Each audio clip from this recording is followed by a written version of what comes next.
Hi everyone, welcome to another episode of Get Some. I am your sommelier, Danielle Lindau, and I am here with my partner in crime. This is Brian Fivelson, and he and I enjoy drinking not only wine, but he has actually gotten me into more of the spirit world. And what I didn't realize is that the spirit world and the wine world actually collide a lot of times, whether it is in spirits in Scotland or even here in the United States. There are bourbons that are now using wine casks to finish their bourbons in, or whiskeys, because it still can be considered bourbon, correct? Yeah.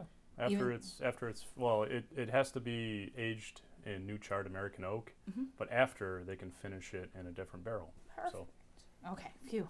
Yeah. At least I remember that correctly. So I wanted to bring both of our worlds together, mine being more of a wine world, him being in the spirit realm, and bringing them together in an episode of Sipping with Friends. So we are going to sip on some Madeira and then also enjoy a Madeira finished bourbon from Breckenridge out in Colorado. So a little bit of different glassware than we usually see. I have cute little cordial glasses, which cordials such as Madeiras, as ports, and sauternes, they are supposed to be served in a much smaller portion, so a little bit of over an ounce. So these are kind of great for having dinner parties. You can put the cordials in this. You can also put amuse-bouches in it, so that little sorbet in between courses. But they're just kind of cute glasses, and why not have more glassware in a house that's already cluttered? And then we have, what are these, Brian? these sorry, are, I always forget the name. Glencairns. This is like the only glass you'll need if you're drinking whiskey, in my opinion. Okay. If you're drinking it neat. If you're drinking neat whiskey, without ice or water or anything else added, cocktails, this is the perfect glass. Why is this it's a perfect just, glass? Because it looks kind of weird. It's shaped kind of like it's basically kind of designed after like a copita, which is also used for like other fortified wines. Okay. And it's perfect for nosing. It's perfect for the amount that you're putting in here. And it's also really durable, and you don't have to worry about it like tipping over. And it's just, Cool.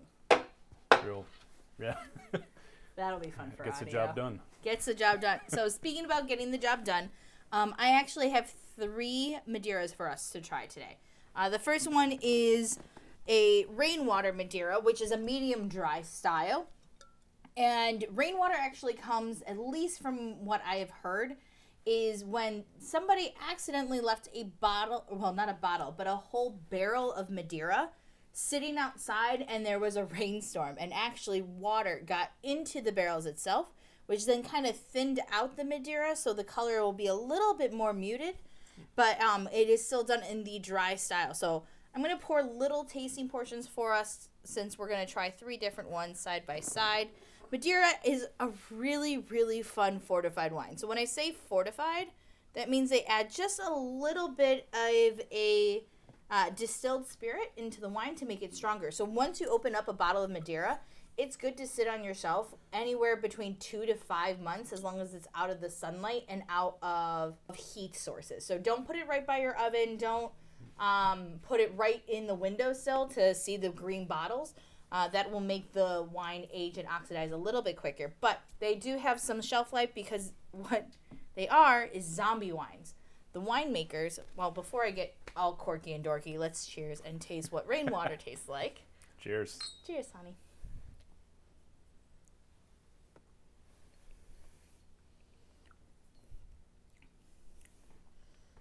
So more of like those kind of nutty notes to it. Almost reminds me of like dry sherries. Mm-hmm. This Rainwater does, where it's a little bit of like dried fruits and more nutties. What are you getting? Yeah. It's like a little bit of almond, and like it's really cool. Definitely a lot of dried fruits though, for sure. Kind of dried, like apricots, dried. Apricot, yes. No, it's not overly sweet. Madeiras are a really cool fortified wine, because they go from a very dry style to almost like drinking molasses. It's thick, it's juicy, it's sweet, and it's very rich. So this one is a dry. We have a medium rich, which is going to be the next one. With Movie Magic. What's the ABV on the first one we just tried? Ooh, good question. The ABV on our first one is 18%. Okay. So even though it is a little bit of a thinner style, it's still fortified, so it's over that 16% alcohol, and we're sitting at that sweet, 18%.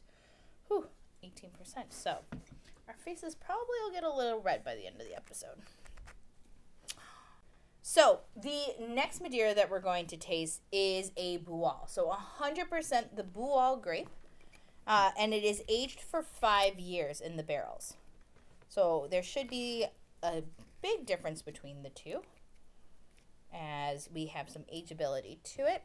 How long was the first one aged for? That is a non-vintage, so it's a blend of different vintages. So this is our medium rich. Bual is the grape varietal that is used, and it's 100% Bual. Okay. And you can kind of already see there is definitely a darker color. A little bit thicker coming out of the bottle itself. Don't fall.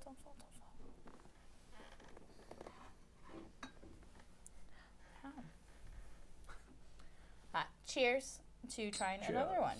This one is just a kiss stronger in alcohol. It's 19%. Yeah, in the nose, I'm getting more like vanilla caramel notes out of it. Just smells a little richer already. Yeah, the color is definitely more concentrated than the Rainwater. Starting to get that caramely nuttiness, brittle.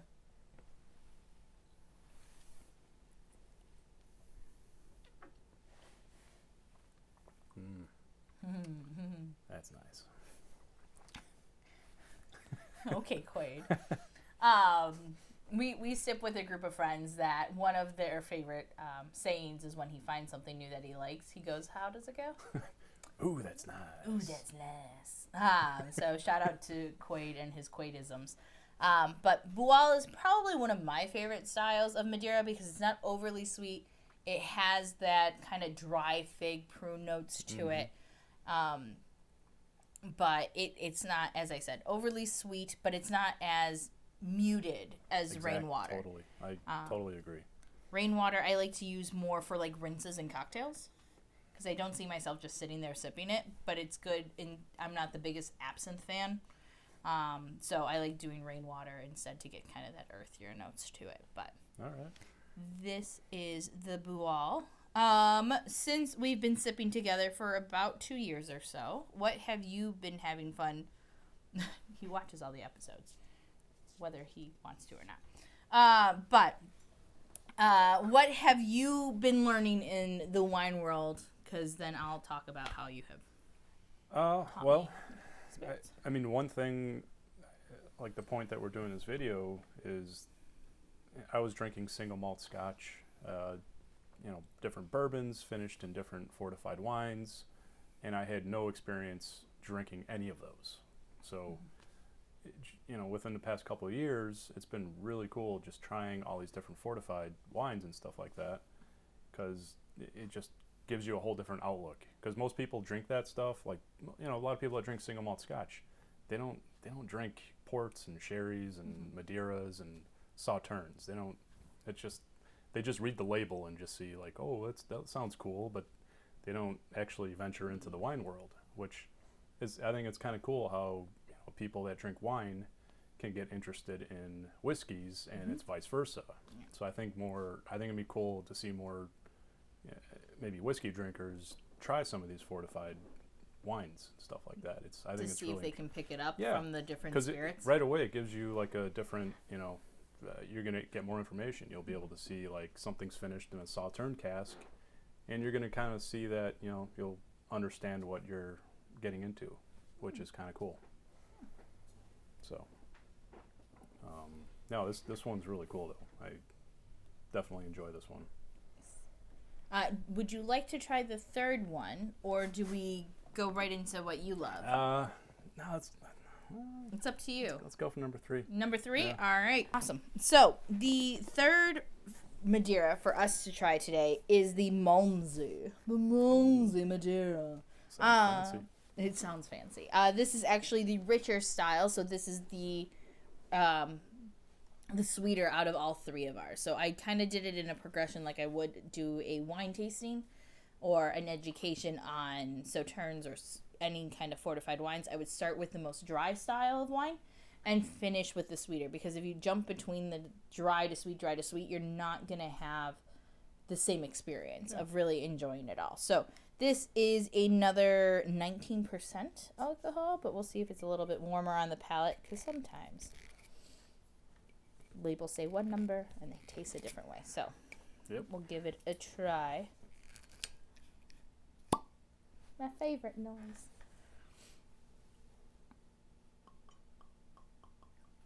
So even darker color, more of a amber brown, I would say. But this is a wine that you want it to be brown. It's okay for a white wine to be brown when it's made the right way. So Madeira is done in the right way, the zombie way. This is where they distill, or they don't distill. They fortify the wine, and they go through the fermentation process first, just like any white wine. Then they add the grape spirit. It's a neutral flavoring. Like, it doesn't add any flavors to it, but it does bring the alcohol up, which then causes the longevity of the wine to be ageability of the wine to happen. Madeira was actually the wine that was toasted at the Declaration of Independence.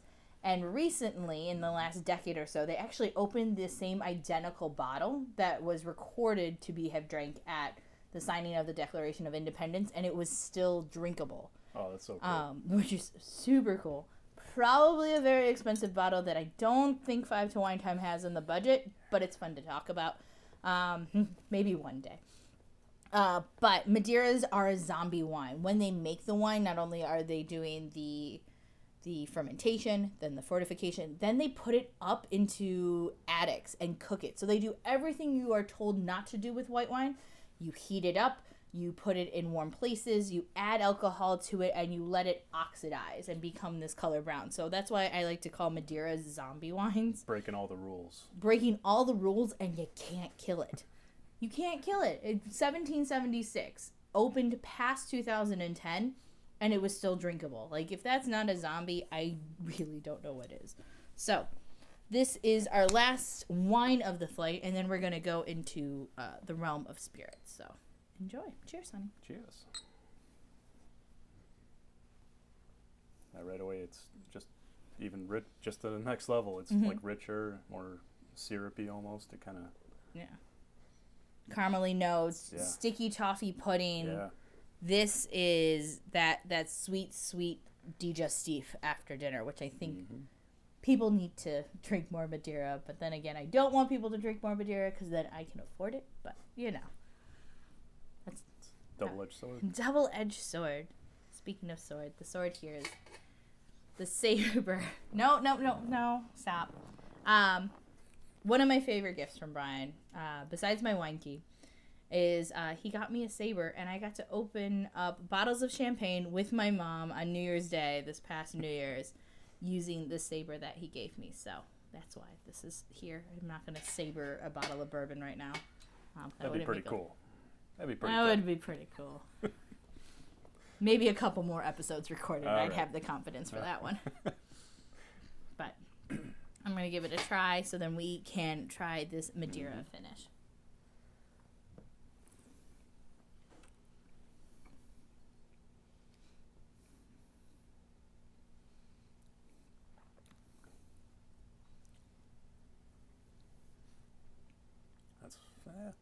I like that too. Yeah. It's definitely sweeter, a lot sweeter, but it's really, at the end of the day, it's personal preference. But this would be like perfect for like an after dinner, digestif, and it's great. There's really good acidity still to it. There's salivation underneath my tongue, which is my signal that there's a high acidity to this wine. Yeah. But there's more sticky toffee pudding. There's more of that rich, almost like a caramel glaze, like on a dessert platter. There's that weight to it and kind of just sticks around and lingers, which is kind of delicious.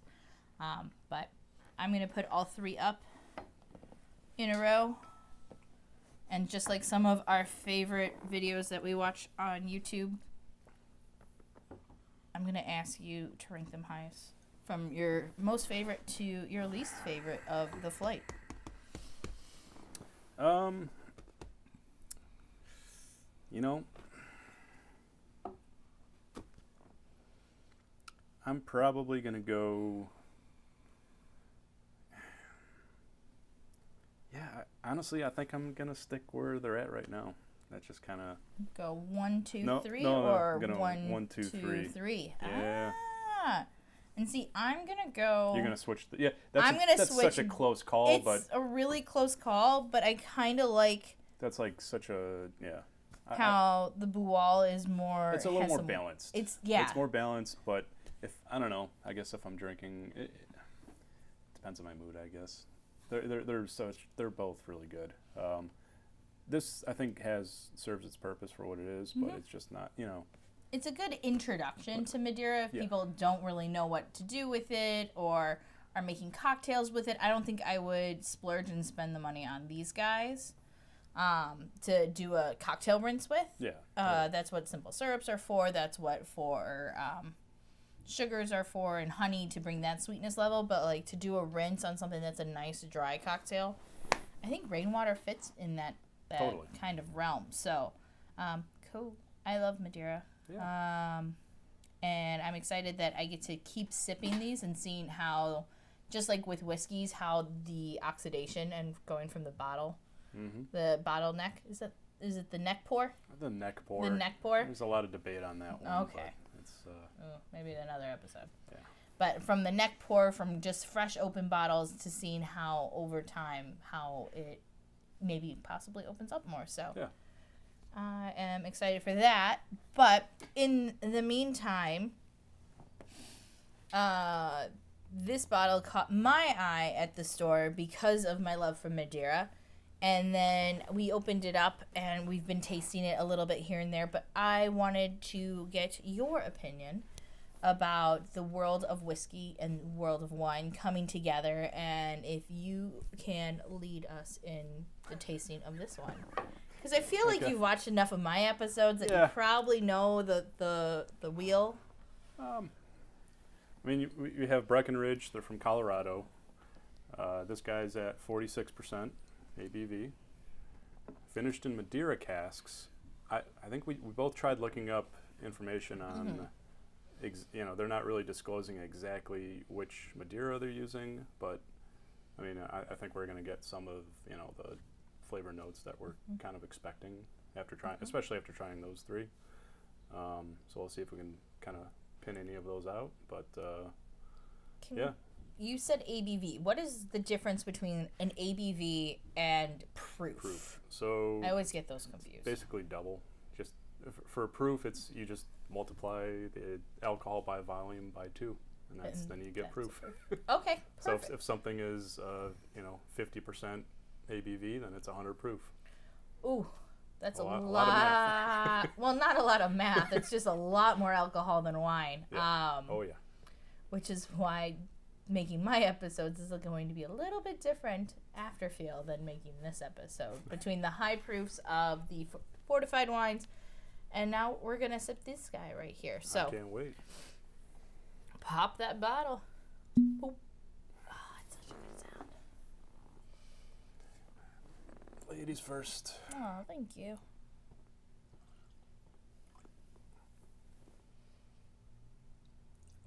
So when I'm drinking whiskey, or drinking bourbon, I always just think of Kentucky, and Louisville, Kentucky for bourbon. Can bourbon only be made in Kentucky? Can Breckenridge call it bourbon? What is the rules of what bourbon, makes a bourbon a bourbon? Bourbon can be made in anywhere in the United States. Okay. It has to be at least 51% corn, and it has to be aged in new charred American oak.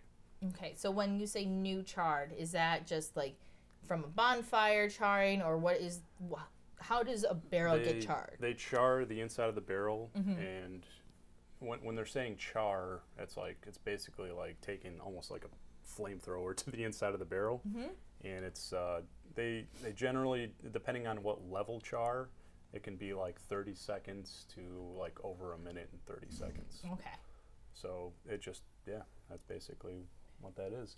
And technically, they can just like throw it in for the bourbon classification. They could throw it in the barrel for like a week or two and still call it bourbon. Really? But, yeah, but then there's you have no to look. age requirement with bourbon, like how with wines there's age requirements in Spain? No, unfortunately not. But if you see anything that says straight bourbon, which excuse me, I'm not sure if this says straight bourbon on here, but yeah, they don't say. Oh, it does. Okay, it gives an age statement on here. So, yeah, it's a high rye bourbon mash aged for a minimum 3 years in charred new American oak barrels, and then it's finished in the Madeira casks. Nice. They also don't say how long it's finished for in the Madeira cask, but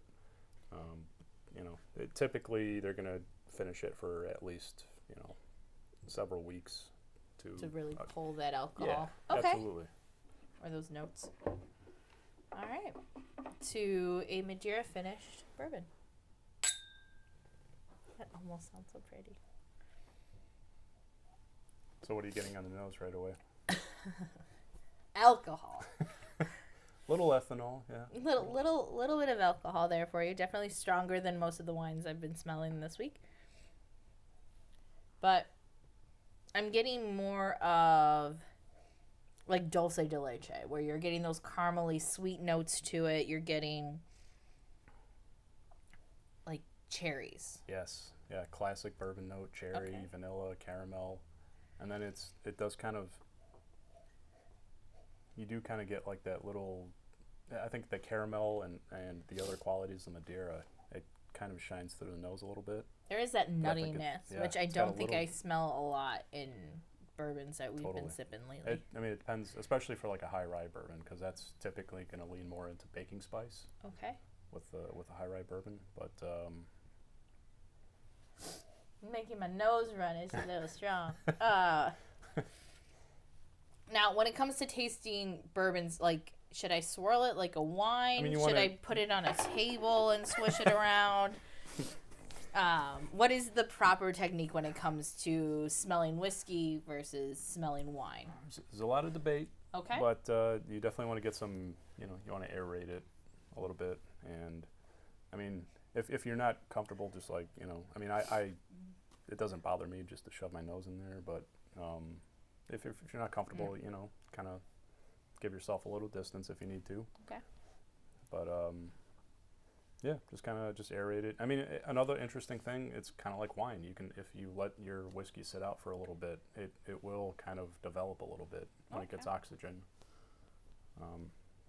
It's pretty interesting. Cool. Yeah, let's dig in. Dig in.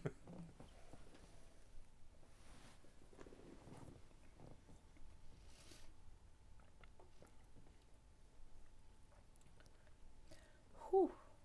Yeah. I know those were high proof, well, I guess high ABV wines for me, but like that is still quite a jump from 19% to, we said 46, 48, 46, something? Yeah, 46%. Oh, my nose is running. Now, one thing too, we're drinking this neat right now.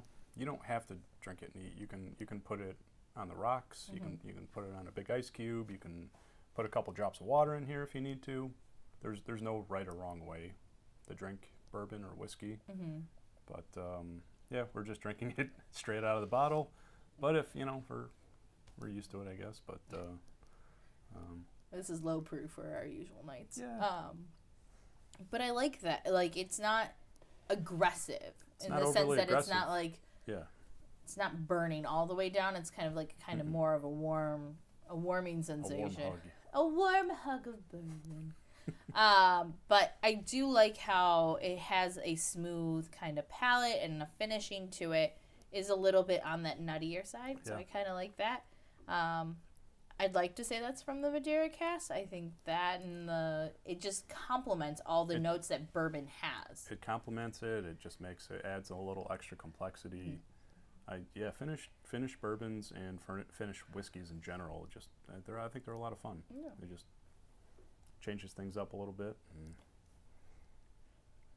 speaking of changing cool. things up a little bit, I want to thank you for joining me on this side of the camera and switching it up and not just doing wine, but we are sipping on whiskey. So this is really fun to kind of bridge the two gaps between things that we're passionate about. With the Breckenridge Madeira cask. Thank you so much for joining me on Sipping with Friends. I really like sipping with you a lot. And until next time, guys, it is 5 o'clock. Grab yourself a glass of bourbon. Grab yourself a bottle of Madeira. But just grab something and enjoy it. And we will see you next time. Cheers, honey. Cheers.